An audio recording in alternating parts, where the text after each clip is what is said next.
Balita mga kabudol, welcome sa akin channel and this is Budol Rider. Ngayon naman, mag-unbox tayo ng mahiwagang kahon. Ang pangalan ng kahon ay Himalo. Kung hindi ako nagkakamali ng basa, Hingalo, basa dito ata. Basta yun, Himalo. Ano bang meron kay Himalo? Sana natin. Actually, nabuksan ko na para ma-check lang kung ano nga ba yung laman. Tinek ko lang, baka mamaya budol yung na-receive natin.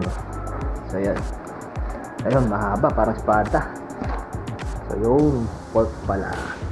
Gamot na naman. So ito ay isang dual crown na pork. So yan, dual crown. So syempre budget meal lang to na dual crown pork. So tanggalan muna natin ang mga balat-balat, balat. Ayan. So ito na yung bear pork. So medyo ano siya, malaki lang siya. 36mm na stanchion. Hala. Tapos meron siyang grommets dito para hindi siya bumangga sa frame. So ito ang closer look. Ano siya, true axle by 110. So ito yung axle nung ano ko, nung weapon prime na kasama dun sa ano ko, sa weapon cannon 35 boost. So yan, 100 by 15mm. Sa gilid mga decals niya, Himalo 36. Ay, stage DH something. Tapos ang expose niya 200mm. So according dun sa nabasa ko sa description niya, ang usable travel lang niya ay 160. So itong 200 na to, props lang yan. Tsaka kasi ano yun hanggang dito, itong arc na to, papantay lang to dito. Kaya hindi talaga sila magdidikit. Hindi siya isasagad dito or tutukod dito. So hanggang dito lang siya, kasi pagka oras na lumampas tong crown na to dito hanggang dito, sigurado sasayad yung gulong dito sa sa ilalim. Kaya may limit pa rin yung ano na to, yung fork na to. Hindi assist na magagamit yung buo yung ano nito, yung naka-expose na to. Tapos dito sa taas, yung crown niya. Yung crown niya sa harap, ito nakapaharap. Ewan ko kung pwedeng baliktarin. Yung sa gawa, tornilyo nasa harap pero palagay ko hindi pwede kasi meron pala siyang tornilyo dito, yung pang secure niya dito sa sa steerer tube. Tapos meron din dito sa baba, adjacent din dito sa baba. So adjacent niya ng height, pero majority madalas dito mag-a-adjust kung gaano kalapad yung mo, kung gaano kataas yung head tube mo, depende rin sa haba. Tsaka dito may option ka dito sa na to na stem pwedeng direct mount, kaya naman yung traditional na threadless stem dito. Tapos pwede ka ring magdagdag na spacer kung gusto mo ng mas mataas pa, pero syempre dahil sa taas naman ng fork na yan, malamang na hindi mo nagamitin yung buong haba nito. So baka mag-slam down ka na lang dito, tapos dito ko na magdadagdag ng spacer para hindi malinis siyang tignan, para magmukha siyang pang pro na DH bike. So reason behind kaya gusto kong subukan yung ganitong klaseng fork, kasi yung nabili kong frame na Asterix, ang compatible lang na steerer tube doon, straight lang talaga, kasi siya yung headset niya kasi ay oversized lang, which is nasa labas yung yung bearing niya, nasa labas siya ng frame. Kung naging integrated man lang sana yung frame na yon, pwede ako magkabit ng tapered. Tapos ang reason behind din kaya gusto ko rin subukan ito, para itama ko rin yung geometry, para maihabol ko rin sa mga modern na geometry ng bikes. Kasi yung mga modern kasi mas slack kasi yun, hindi tulad ng mga old school na enduro, para lang siyang XC. So yun. So before that, ano ba meron dito sa ilalim? Dito sa ilalim, dalawang tornilyo lang. Ayan, tornilyo lang ang meron dyan. mga nuts lang. Ang adjustan niya bali nandito lang sa taas. So may adjustan siya dito para sa air. Laki nung cup eh. Laki. Ayan oh. Ito yung adjustan niya ng air. Tapos dito sa kabila, ano lang siya, compression lang siya. Kumbaga, nandito na rin yung rebound niya, pinagsama na. Habang pinasisikip mo yung compression o pinababagal mo yung compression, bumabagal din yung kanyang rebound. So, pagka binuksan mo yung compression, bibilis din yung kanyang rebound. Ganun lang kasimple itong gamitin. So, hindi mo na kailangan mag-adjust dun sa ilalim.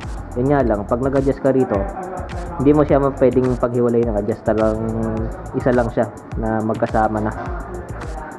So yun yung yun yung kaibahan niya ron sa ibang may rebound control.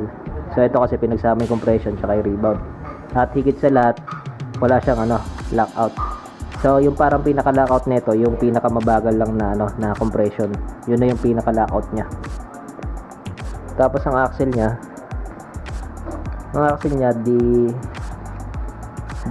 di bolt and nut din. So siya, solid din na axle. Medyo solid.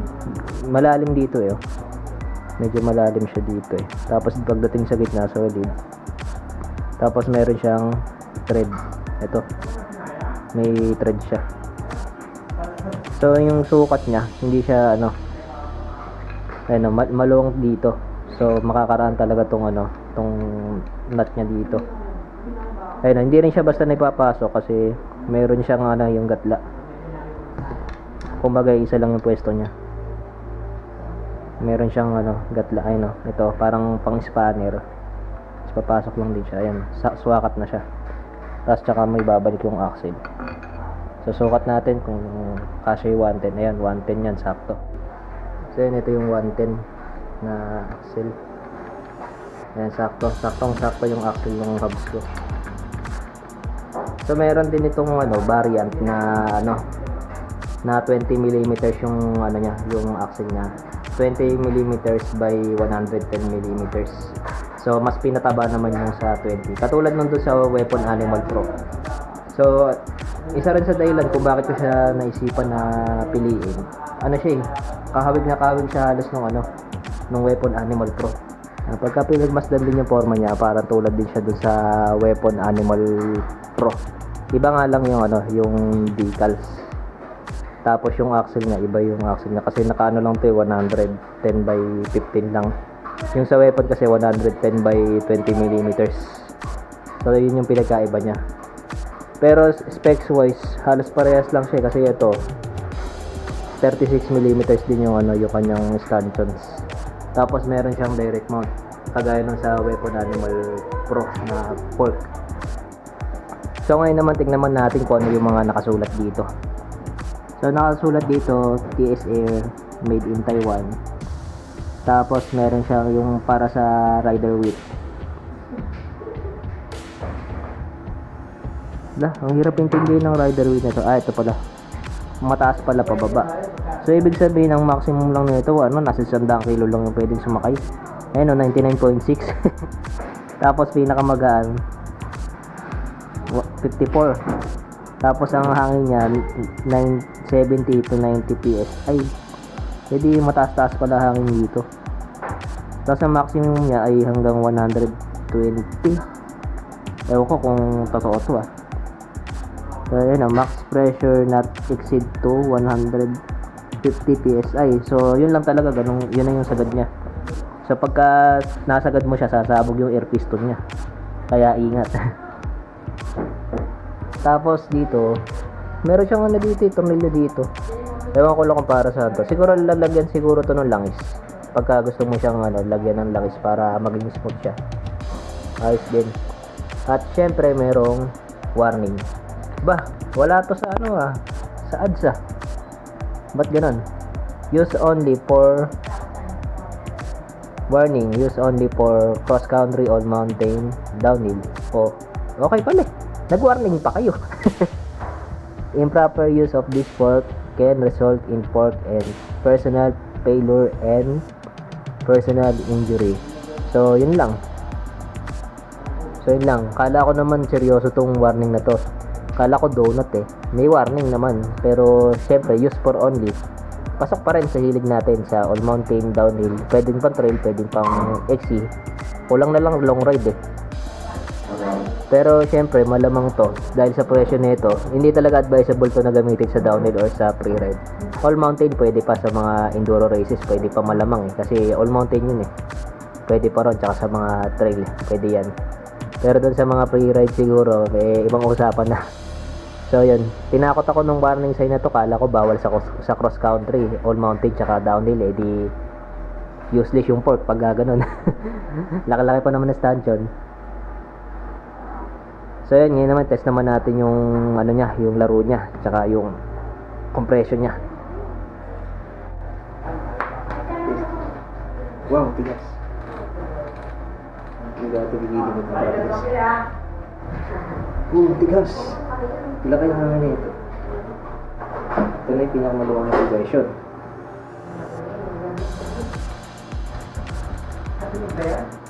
Pinakamasigit. Ngayon halos naka-lockout na siya.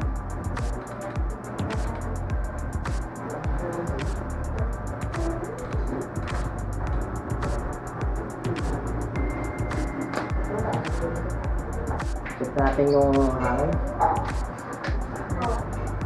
120 yung hangin kasama. So gagawin ko, ibababa ko rin sa weight ko. Around 70 na basa ko dito. 70 to 90. Gawin natin 80 para sigurado. Fully open. Ayun, ayos na. Good. And lastly, munti ko na palang makalimutan banggitin yung yung wheel size niya. Itong rotor na ito, hindi ko sure kung ano to eh, kung siguro palagay ko nasa 180mm default to na rotor. So sakto naman doon sa gamit ko sa ngayon. So itong fork na to ay ilalagay ko sa asterisk strike. So abang-abang na lang doon sa full build ng bike na yun. So currently nagagamit ko naman yung bike. Yun nga lang, kinukompleto ko pa yung pyesa. So ito yung panghuli, tapos yung may bubuin pa tayong wheel set para dito. So pagka natapos yun, halos tapos na. So abang-abang na lang mga kapudol. So yun, dito na natapos yung quick unboxing natin dito sa Himalo DH Fork from Lazada. Muli, this is Budol Rider. Hanggang sa susunod na budulan.